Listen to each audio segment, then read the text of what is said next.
ആരോഗ്യകരമായ ദൃശ്യമാധ്യമ സമയം, healthy screen time എന്നൊരു സങ്കല്പമുണ്ട് ഓരോ പ്രായത്തിനും അനുസൃതമായിട്ട്. 2 വയസ്സ് വരെ പ്രായമുള്ള കുട്ടികളെ ഒരു ദൃശ്യമാധ്യമങ്ങളും കാണിക്കാതിരിക്കുക എന്നുള്ളതാണ്. കാരണം ആ പ്രായത്തിലുള്ള കുട്ടികൾക്ക് ദൃശ്യസ്മൃതി അല്ലെങ്കിൽ വിഷ്വൽ മെമ്മറി എന്നൊരു കഴിവില്ല. ഈ കാണുന്ന കാര്യങ്ങളൊന്നും തലച്ചോറിൽ പതിയുന്നില്ല, ശേഖരിച്ചു വയ്ക്കാൻ പറ്റുന്നില്ല, ഭാവിയിൽ ഉപയോഗം ചെയ്യുന്നുമില്ല.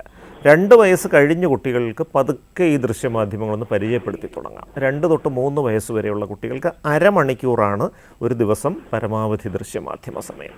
3 വയസ്സ് തൊട്ട് 5 വയസ്സ് വരെയുള്ളവർക്ക് 1 മണിക്കൂർ.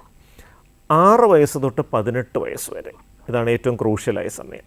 എല്ലാ ആവശ്യങ്ങൾക്കും വേണ്ടി ഒരു ദിവസമുള്ള പരമാവധി ദൃശ്യമാധ്യമ സമയം 2 മണിക്കൂറാണ്. 2 മണിക്കൂറിൽ കൂടരുത്.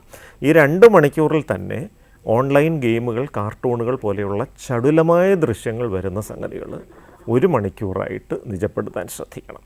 പൂർണ്ണമായിട്ട് ഓൺലൈൻ ഗെയിം മാത്രം കളിച്ചുകൊണ്ടിരുന്നു കഴിഞ്ഞാൽ ഇതങ്ങോട്ട് മാറ്റാൻ പ്രയാസം വരും. മാറ്റിക്കഴിഞ്ഞാൽ ഒരു ഓൾട്ടർനേറ്റ് എൻ്റർടൈൻമെൻറ്റ്, മറ്റൊരു വിനോദത്തിലേക്ക് പോകുമ്പോൾ മറ്റൊന്നും അവരെ സന്തോഷിപ്പിക്കാത്തൊരവസ്ഥ വരും. അപ്പോൾ സാധാരണ ഗതിവേഗത്തിലുള്ള ഈ ഓൺലൈൻ ഗെയിമുകളുടെ ഒരു പ്രത്യേകത ഒരു near miss near hit effect എന്ന് പറയും.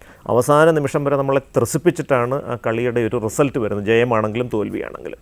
ജയിച്ച വ്യക്തിക്ക് അടുത്ത കളി കളിക്കാനുള്ളൊരു മോട്ടിവേഷൻ ആകുന്നു. തോറ്റ വ്യക്തിക്ക് തലനാരിഴയ്ക്കുള്ള തോൽവിയാണ്, അടുത്ത കളി ഞാൻ എന്തായാലും ജയിച്ചിരിക്കും, കളിക്കാനുള്ളൊരു വാശി വരുന്നു. ഇതൊരു ഗാംബിളിങ്ങിന്, ഒരു ചൂതാട്ടത്തിന് സമാനമായിട്ടുള്ളൊരു മനോനിലയിലേക്കാണ് ഈ കുട്ടികളെ എത്തിക്കുന്നത്.